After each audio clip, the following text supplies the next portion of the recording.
What's up ang kasipag, panibagong araw, panibagong vlog na naman tayo, and today, nandito tayo ngayon sa ating taniman na ampalaya na kung saan ay mag-harvest tayo.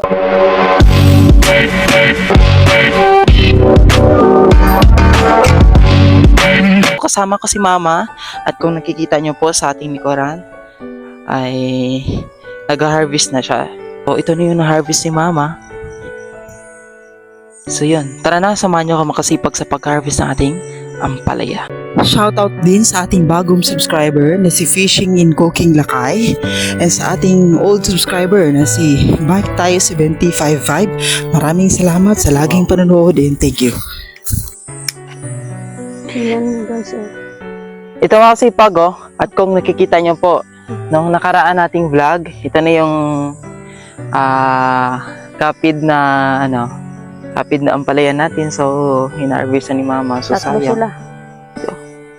Sayang mga kasipag yung yung ating ampalaya, hinog na kasi. Sayang, hinog. Saan o? Saan o?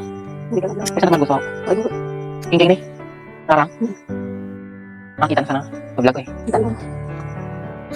Si Mama lang po muna yung mag-harvest mga kasipag kasi pagod na ako. Natapos nating mag-harvest mga kasipag. Kaso lang, bukas mag-harvest naman tayo ulit. So, i-insert ko na lang yung ating vlog bukas.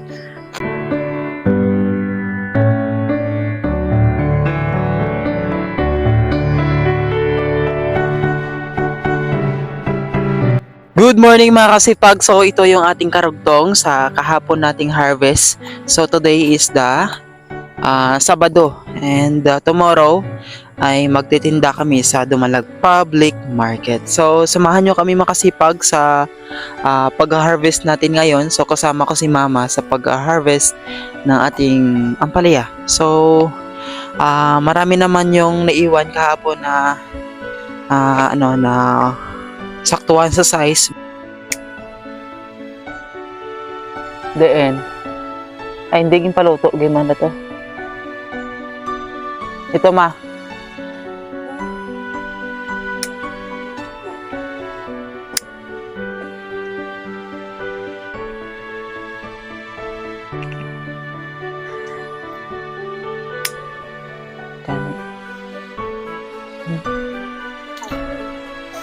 Okay, wow.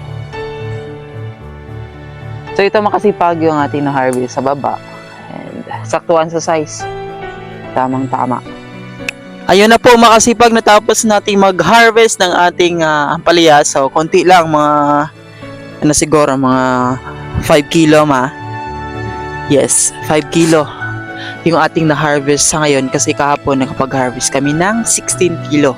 So today siguro lahat is mga 20 kilo yung ating na-harvest sa ating tanim na ampalaya. So mamaya ay mag-harvest naman tayo ng ating sitaw mga kasipag. At kung nakikita nyo sa ating likuran, yan yung ating sitaw. At saka pagkatapos ng sitaw sa pag-harvest ay proceed naman tayo sa ating sa ating pipino. So wait, ipakita ko sa inyo kasi nakikita naman dito yung aming taniman ng pipino at saka okra. Wait, ipakita ko sa inyo. Dito na po nagtatapos yung ating mini vlog for today's video mga kasipag. Huwag kalimutang mag-like and share and subscribe sa ating YouTube channel. So madalas tayo nag-upload sa Reels at saka sa YouTube mga kasipag. So every week yung ating pag-upload. So thank you for watching, and huwag kalimutang mag-subscribe and see you in my next vlog. Bye-bye!